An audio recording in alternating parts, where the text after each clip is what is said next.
अस्सलाम वालेकुम स्टूडेंट्स।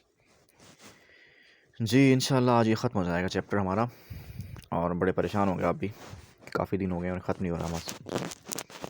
तो इंशाल्लाह it's gonna be finished today. जी व्हेन चिप्स, ये ज़रा देख लें, ये यहाँ से है जी, लेट मी मार्क इट, यहाँ से, ठीक है। When Chips remembered things like this, he often felt that he would write them down and make a book of them. When Chips remembered things like this, तो हमने कल बहुत सी बातें पढ़ी चिप्स के बारे में कि चिप्स को क्या क्या याद था अपनी प्रीवियस लाइफ में। तो वो कहता है कि जब चिप्स जो है ना, चिप्स को ऐसी कोई अनोखी सी बातें याद आती ना, ब्रुकफील्ड के स्टूडेंट्स के बारे में, टीचर्स के बारे में, और लोगों के बारे में, जंगों के बारे में कोई बातें याद आती, तो वो सोचता, जब वो इन बातों को याद करता तो महसूस करता कि भाई he would write them down and make a book of them, कि वो इनको लिख देगा और एक किताब बनाएगा। And during this his years eight Mrs wickets, और वो तमाम साल, उन तमाम सालों के दौरान जो साल उसने मिसेस विकेट के घर पे गुजारे, he sometimes went even so फार,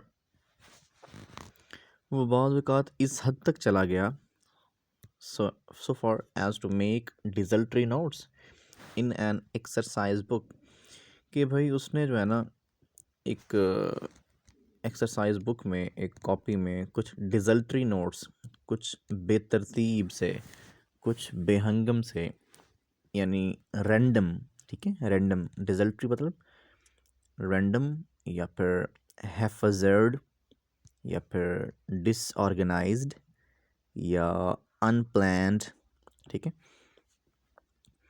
तो उसने वो कहते हैं जब वो जिन सालों में वो मिसेस विकेट के घर पे था, उसने वो इस हद तक चला गया कि उसने अपनी एक किताब, एक कॉपी में, एक एक्सरसाइज बुक में उसने कुछ डिज़ल्ट्री नोट्स बना डाले।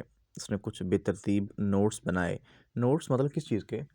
यानी वो अपनी तमाम जो यादें हैं, उन यादों को लिखना चाह रहा था ना, तो उसने फिर उनके, एक दफ़ा उसने नोट्स बनाए भी सही अपनी यादों के, अपनी तमाम कहानी के, ब्रुकफील्ड के ज़माने के, ठीक है, कि मैं अपनी जो सारी मेरी ज़िंदगी है उसको मैं लिख डालूँ। ये ना जब जब कोई आदमी, कोई लिखारी, ठीक है, जब कोई लिखारी अपनी ज़िंदगी के बारे में ख़ुद लिखता है, कोई भी आदमी जब अपनी लाइफ के बारे में ख़ुद कोई कुछ राइटिंग पेश करे या कोई कोई किताब ख़ुद लिखे, ठीक है, तो उसे हम क्या बोलते हैं? उसे हम बोलते हैं ऑटो बायोग्राफी। बात समझ आ रही? ऑटो यानी बायोग्राफी बोलते हैं सवाने, ये बायोग्राफी ज़िंदगी के बारे में। तो जब भी कोई आदमी अपनी ही लाइफ के बारे में ख़ुद लिखता है ना, यानी फॉर एग्ज़ाम्पल आपने अपनी ही लाइफ के बारे में ख़ुद कोई किताब लिख दी, तो जो किताब है वो क्या होगी आपकी? ऑटोबायोग्राफी। लेकिन ऐसे ही कोई शख्स जो है, फॉर एग्ज़ाम्पल अब किसी आदमी ने किसी और की लाइफ के बारे में कुछ लिख दिया, किसी शख्स ने, किसी और बंदे ने किसी और बंदे की ज़िंदगी के बारे में लिखा, तो वो होगी बायोग्राफी, जस्ट बायोग्राफी, ठीक है। यानी जब किसी शख्स की ज़िंदगी के बारे में कोई और लिखता है तो उसे हम बोलते हैं बायोग्राफी। लेकिन जब किसी की ज़िंदगी के बारे में कोई शख्स ख़ुद लिखता है, अपने आप लिखता है अपनी ज़िंदगी के बारे में, यानी कोई लिखने वाला बंदा अपनी ही लाइफ के बारे में ख़ुद लिख रहा होता है, उसे बोलते हैं हम ऑटोबायोग्राफी। और जब कोई शख्स, कोई और आदमी किसी और की लाइफ के बारे में लिखता है, इसे बोलते हैं बायोग्राफी। ओके जी। तो चिप्स ने अपनी ज़िंदगी के बारे में कुछ नोट्स बनाए भी थे, but he was soon brought up against difficulties, लेकिन उसे फिर जल्द ही बहुत सारे मसाइल मुश्किलात का सामना करना पड़ा। The chief one being that, उनमें सबसे बड़ी मुश्किल ये थी, राइटिंग टायर्ड हिम, ये लिखने का अमल उसको थका देता बहुत, वो थक जाता लिखने से ना, बोथ मेंटली एंड फिजिकली, दिमागी और जिस्मानी तौर पर। somehow too his recollections lost much of their flavor when they were written down। और किसी न किसी तरह उसकी जो यादें थीं, जो रिकलेक्शंस थी, जो मेमोरीज थी, वो अपना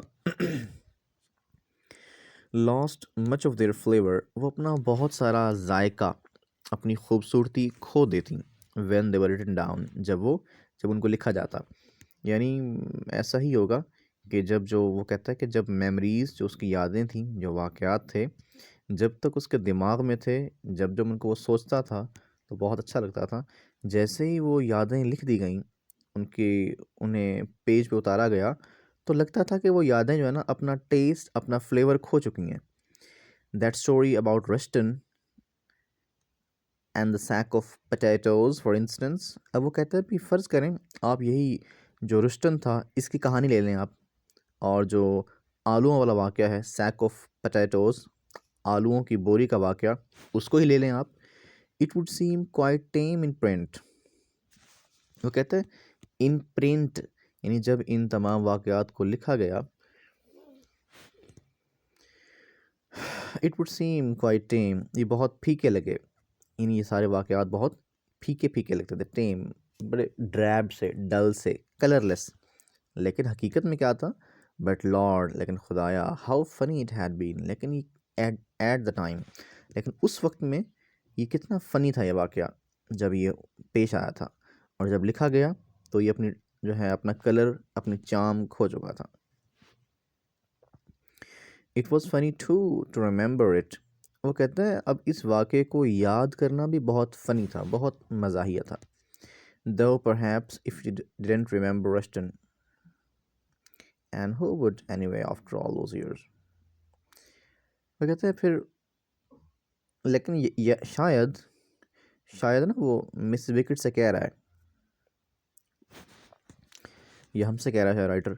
Though perhaps if you didn't remember Rushton, and who would, शायद आपको याद ना हो, शायद आपको रुस्टन भी याद ना हो, and who would anyway after all these years, after all those years।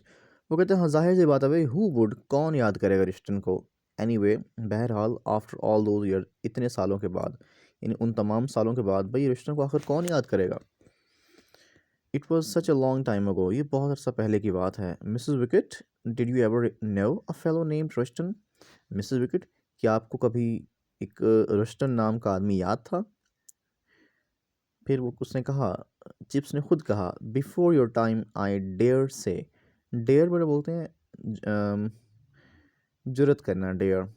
I dare से, मैं ये कहने की जुरत करता हूँ, बिफोर योर टाइम, वो आपके ज़माने से पहले का था, तो फिर आप कैसे जानेंगे उसे।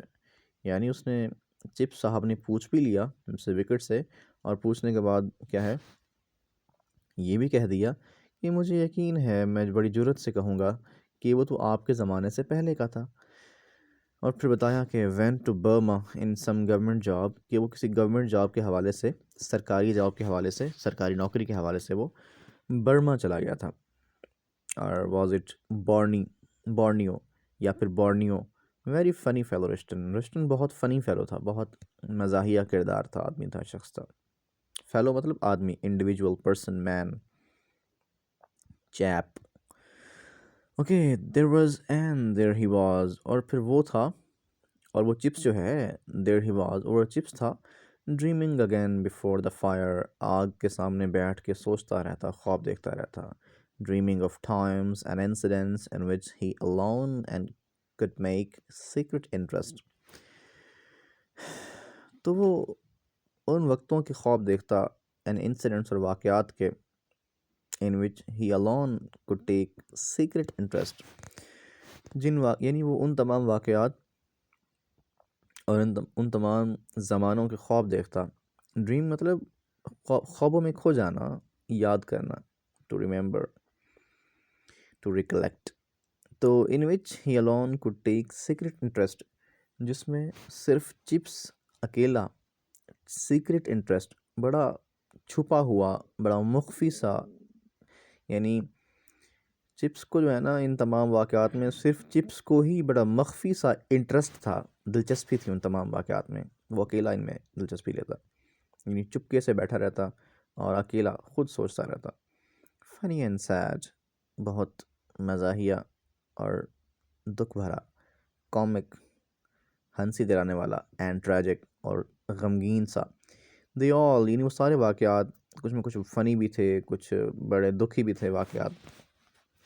सो they all mixed up in his mind, वो सारे उसके दिमाग में मिक्स हो गए थे। एंड समडे, और किसी दिन, हाउएवर हार्ड इट प्रूव्ड, जितना भी मुश्किल हुआ, he would sort them out, वो उन्हें सॉर्ट आउट बोलते हैं अरेंज करना, तरतीब देना। And make a book of them, यानी वो उनको तरतीब देगा और उनसे एक बुक बनाएगा। तो चिप्स ने कहा भी वो क्या, वो लाजमी, हाउएवर हार्ड इट प्रूव्ड, चाहे जितना मर्जी मुश्किल साबित हुआ, मैं इनको तरतीब दूंगा और एक बुक बनाऊंगा। सो सॉर्ट आउट मतलब अरेंज। ओके हो गया जी। तो ये इंशाल्लाह कल का चैप्टर बहुत आसान है हमारा, चैप्टर 8, इसे इंशाल्लाह मैं पूरा पढ़ दूंगा, ठीक है। उसके बाद फिर देखा जाएगा, नेक्स्ट थोड़ा सा लेंथी है। और ये क्वेश्चन मैं आपको कुछ मार्क करवा देता हूँ, ठीक है, ये आप लाजमी कर लेंगे। क्वेश्चन 67 किया कर बेटा, बहुत ज़रूरी है।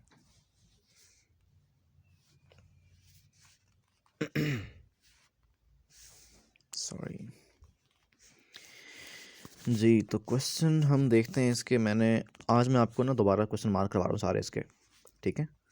जो भी क्वेश्चन हैं ना सारे आप दोबारा मार्क कर लें, शायद किसी के मिस हो गए हों। तो क्वेश्चन नंबर 1 नोट कीजिएगा, what memories of Katherine haunted Chips, ठीक है, ये पहला क्वेश्चन। इसके बाद जी सेकंड क्वेश्चन था, how much interest did Katherine take in school functions, okay. और जी question number 3, very important question, how did Katherine urge Chips to forgive the students, okay. और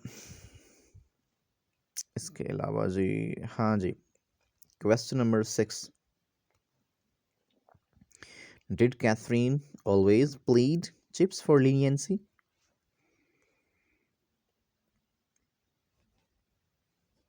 और इसके अलावा है, हाँ जी हाँ जी हाँ जी, क्वेश्चन नंबर 8 है, what did Chips remember about Dunster and ऑग्लिवी।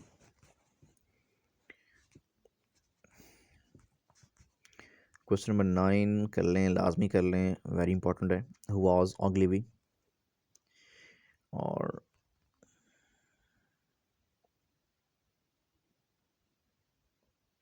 ये जो है ना, ये जो लफ्ज़ है कोयर मास्टर, कोयर बोलते हैं जो होते हैं ना गाने वाले, ठीक है, उनके ग्रुप को बोलते हैं कोयर, जिन्हें ताइफे लिखा हुआ है, ताइफे। तो ये कोयर मास्टर था जो ताइफों को यानी कोयर को गाना सिखाता था, ठीक है, ओग्लिवी। और ये 10वां सवाल शॉर्ट सा है, ये लाजमी कर लें आप, what was the name of old fifth form room. हाँ, तो ये 11वां सवाल बहुत इंपॉर्टेंट है, एग्ज़ाम में आता है आपके ये, did Chip start to write down his memories. और एक और भी था इसका क्वेश्चन इस तरह का,